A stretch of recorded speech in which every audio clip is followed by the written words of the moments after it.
Hi there. Today I'm going to show you using the Redfin tool how to define your markets based on the money that you have available for acquisition of your piece of land and other criteria. But there's a lot to go through when you do when you research your market, but um, the area is what I'm going to focus the most on. There are many other variables, but the area is what I'm going to focus on. So, assuming that you already know which state you're going to invest to and how much money you have, I will walk you through the next step.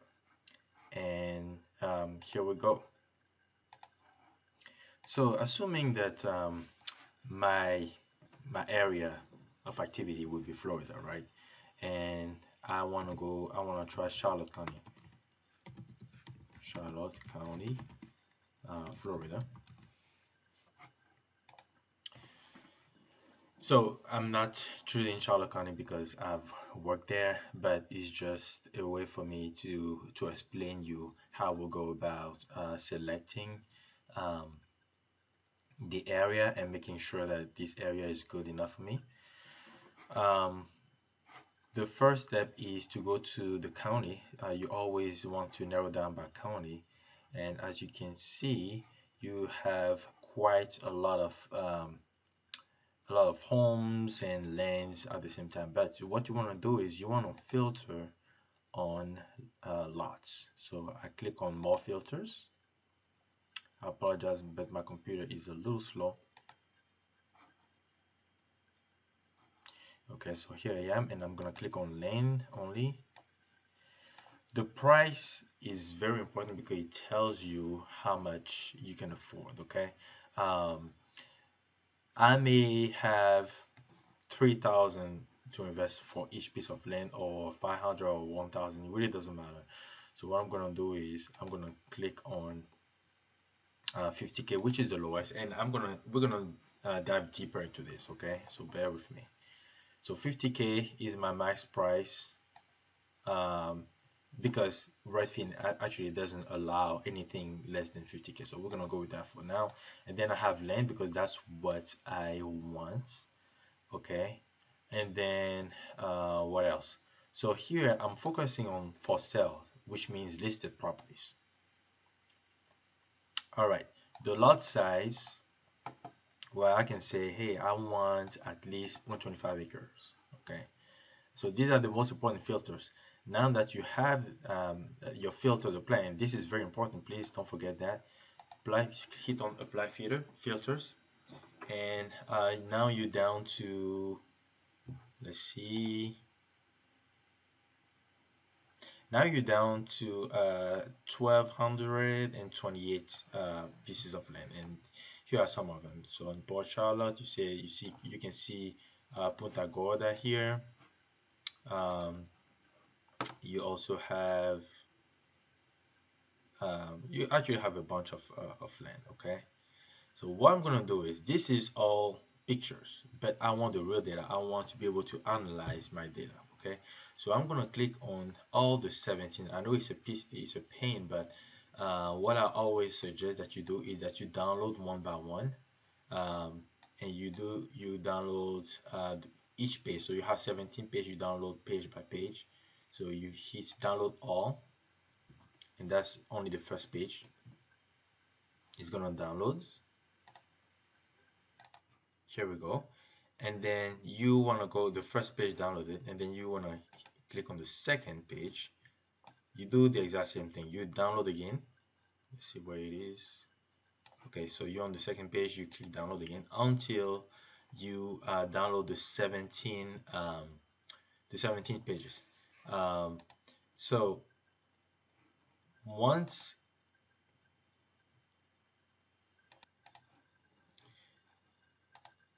once the second page is downloaded, you go ahead and download the rest.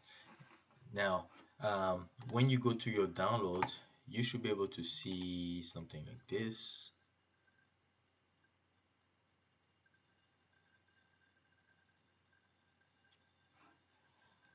I have a lot of files in my download, but you should be able to see two CSV files looking like this. Okay, so I'm gonna go ahead and now go to the second batch.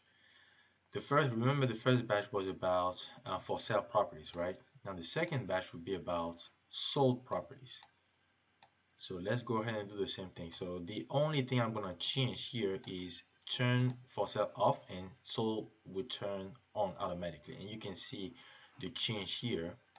You hit on apply filters, and here you go. You do the exact same thing. Okay, you do the exact same thing, and you download all the 14 tabs here one by one. All right, so let me show you how my data should, my folder should look like at the end of the day. So you will see that you have a bunch of files, right? You have a bunch of files. Again, it may be a pain, but what you have to do, the reason why you're downloading all these files, is that you want to be able to analyze your area. You want to be able to see how many lots have been sold, and how many lots have been listed. Okay, then you wanna compare the number of lots sold and the number of lots listed, and you also want to look at the zip code and the cities where you have them that many activities. So let me actually share with you what I had at the end. So I ran my analysis. I'm opening the file right now.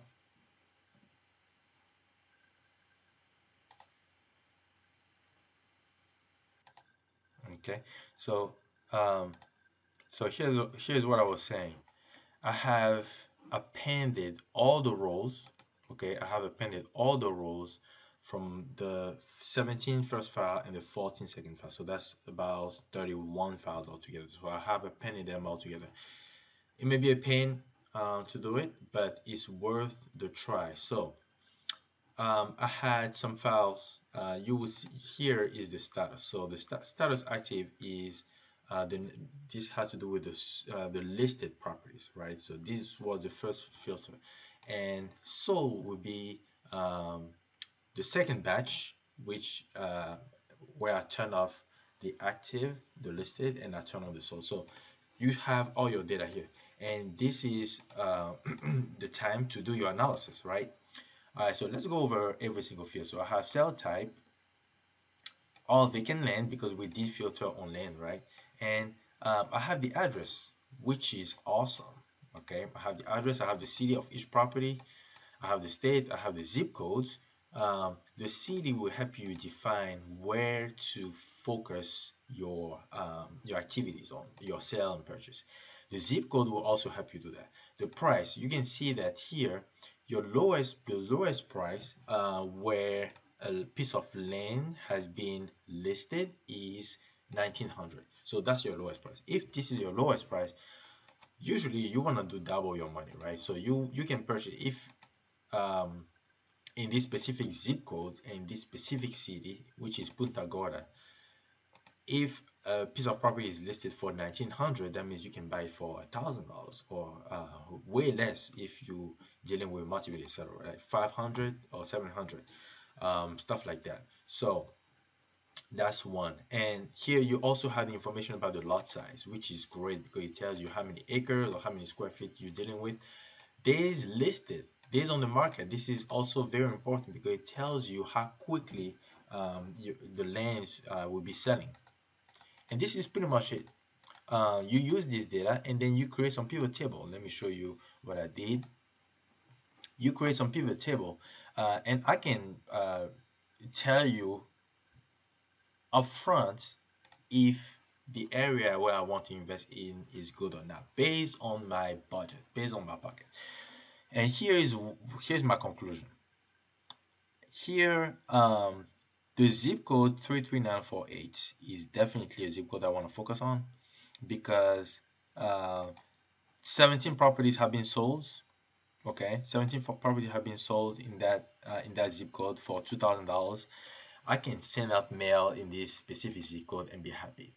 Or I can look at the city as well, and the city is pretty much Punta Gorda because it's 1900 or 2000.